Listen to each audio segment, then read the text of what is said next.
تو طارق محمود جہانگیری صاحب نے انکار کر دیا. انہوں نے کہا جی کہ میں تو آئینی مدت کے اندر اندر فیصلہ کروں گا اور آپ لے آئیں جو آپ کے پاس ریکارڈ ہے لے آئیں, ہم فیصلہ کریں گے اوپن کورٹ میں. الیکشن کمیشن کے پاس نہ فارم 45 تھا نہ 47 تھا, سب کے سب جعلی سرکار تھی اور جعلی سب کچھ تھا. اور جو ووٹوں کے تھیلے تھے, بیگ تھے, اس میں ووٹ تھے پاکستان تحریک انصاف کے, علی بخاری صاحب کے اور شعیب شاہین صاحب کے. تو یہ لڑائی چل رہی تھی. اس دوران آپ یہ دیکھیے گا کہ پھر ایک بندے کو کھڑا کیا گیا, اپلیکیشن دلوائی گئی اور کہا گیا کہ جناب آپ کی ڈگری جعلی ہے اور مشکوک ہے. اب میں ذرا طارق محمود جہانگیری صاحب کا یہ بیک گراؤنڈ بتانا بہت ضروری ہے. جسٹس طارق محمود جہانگیری صاحب کا اور پہلے یہ اسلام آباد ڈسٹرکٹ بار میں یہ پریکٹس کرتے رہے, پھر ہائی کورٹ بار کی پریکٹس کرتے رہے, پھر یہ ایڈوکیٹ جنرل رہے, اسلام آباد ہائی کورٹ کے ایڈوکیٹ جنرل رہے اور بڑے اہم عہدوں پہ رہے. یہ حکومت کے قریب تصور کیے جاتے تھے. لیکن جب انہوں نے اپنی لائن تبدیل کی اور آئین اور قانون کے ساتھ کھڑے ہو گئے اور انہوں نے پسند کے فیصلے دینے سے انکار کر دیا, اس کے بعد ان کی ڈگری بھی جعلی ہو گئی, ان کی ڈگری بھی مشکوک, اور پھر بلیک میلنگ شروع ہو گئی. جہانگیری صاحب بالکل پیچھے نہیں ہٹے اور وہ بار ایسوسیشن میں گئے, خطاب کیا اور بتایا, اور انہوں نے بتایا کہ جو جج صحیح فیصلہ نہیں کرتا, انصاف نہیں کرتا, اس پہ اللہ کا قہر نازل ہوتا ہے.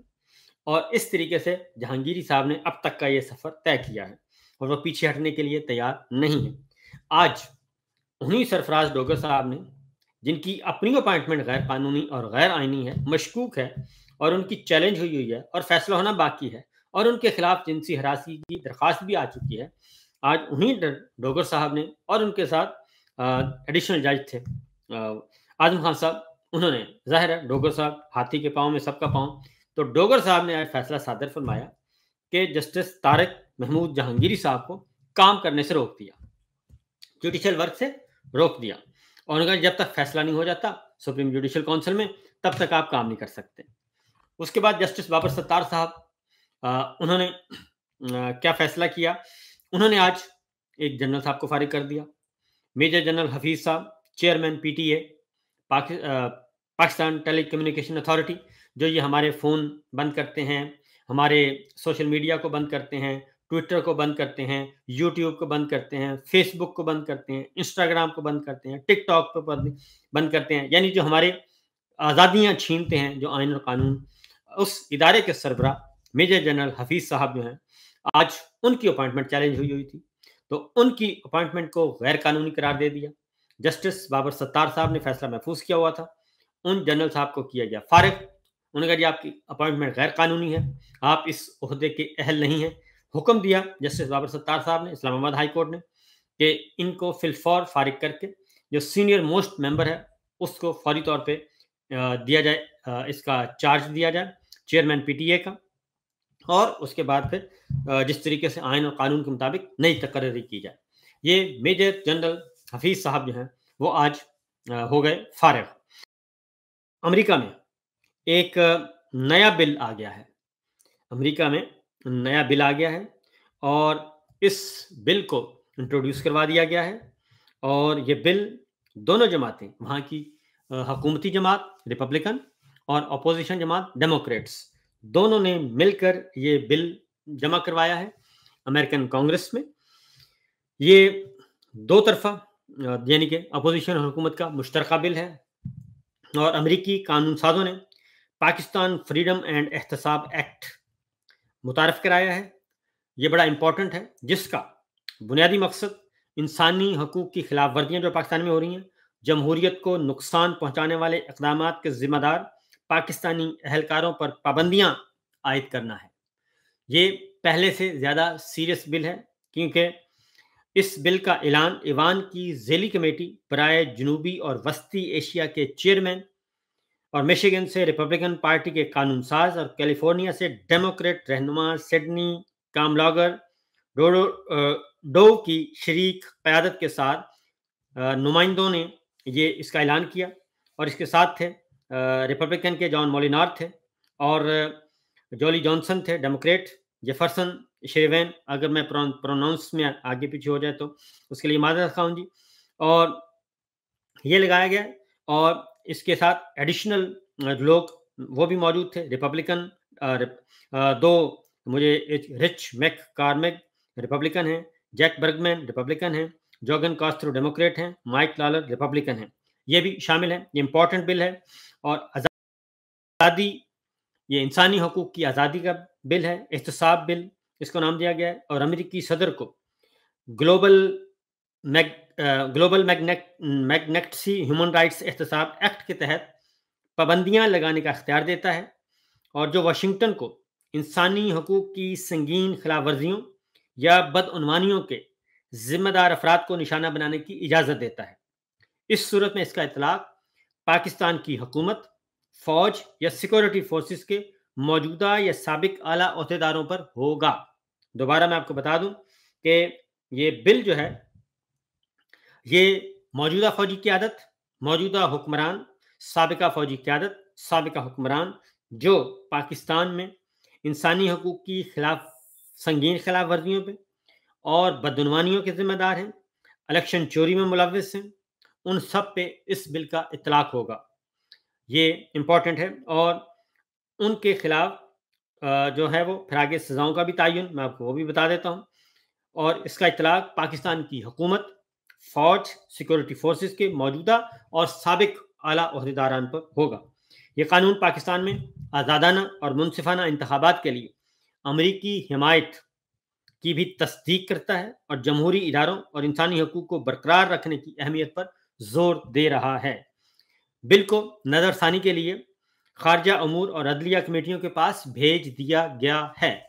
یعنی مثال کے طور پہ آپ کو دیں, جیسے ہمارے اسٹینڈنگ کمیٹیز ہوتی ہیں, اسی طریقے سے وہاں پہ بھی جو کمیٹیز ہیں, متعلقہ کمیٹیز, ان کے حوالے یہ بل کر دیا گیا ہے.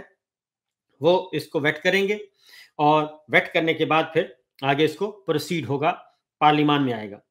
یہ ہاؤس ریزولوشن 901 کے تحت آیا ہے جی, جو جون 2024 میں دو طرفہ حمایت کے ساتھ پاس کیا گیا تھا. اور اس قرارداد میں جو آلریڈی ایک ریزولوشن پاس ہوئی تھی پاکستان کے بارے میں, انسانی حقوق کی خلاف ورزیوں کے بارے میں, کانگریس میں ایک آلریڈی قرارداد 901 پاس ہو چکی ہے. اور اس کے اکارڈنگلی انہوں نے کہا کہ اس قرارداد میں پاکستان میں جمہوریت کی مضبوط حمایت کا اظہار کیا گیا تھا, جس میں آزادانہ اور منصفانہ انتخابات کا تحفظ پر زور دیا گیا تھا. امریکی انتظامیہ پر زور دیا گیا کہ وہ انسانی حقوق, قانون کی حکمرانی اور آزادی اظہار کو برقرار رکھنے کے لیے پاکستانی حکومت کے ساتھ تعاون کریں. یعنی امریکہ, امریکی حکومت, امریکی حکام جو پاکستان کے ساتھ اگر تعاون کرنا چاہتے ہیں تو یہ فریم ورک ہے. آزادانہ منصفانہ انتخابات ہوگا, انسانی حقوق ہوں گے, آئین کی بالادستی ہوگی, قانون کی حکمرانی ہوگی, جمہوریت کی مضبوطی کی حمایت کا یقین دلایا جائے گا. اور اس میں کوئی چیز بھی موجودہ حکمرانوں نے اور سابق حکمرانوں نے نہیں کی. اور الیکشن بھی چوری کیا گیا, بنیادی انسانی حقوق بھی پامال کیے گئے, نظام انصاف کا بھی قتل کیا گیا, میڈیا پر بھی پابندیاں لگائی گئیں اور اب تک ہیں. تو یہ اس لیے نئی قانون سازی پر جو بات کی ہے جی کانگریس مین نے, انہوں نے کہا جی امریکہ خاموش نہیں بیٹھے گا. اور کیونکہ ایسے افراد جو اس وقت پاکستان کی حکومت, فوج یا سیکورٹی فورسز میں خدمات انجام دے رہے ہیں یا پہلے خدمات انجام دے چکے ہیں, جنرل باجوہ اینڈ کمپنی, انسانی حقوق کی صریح خلاف ورزیوں کا ارتکاب کرتے ہیں یا اسے کم کرتے ہیں.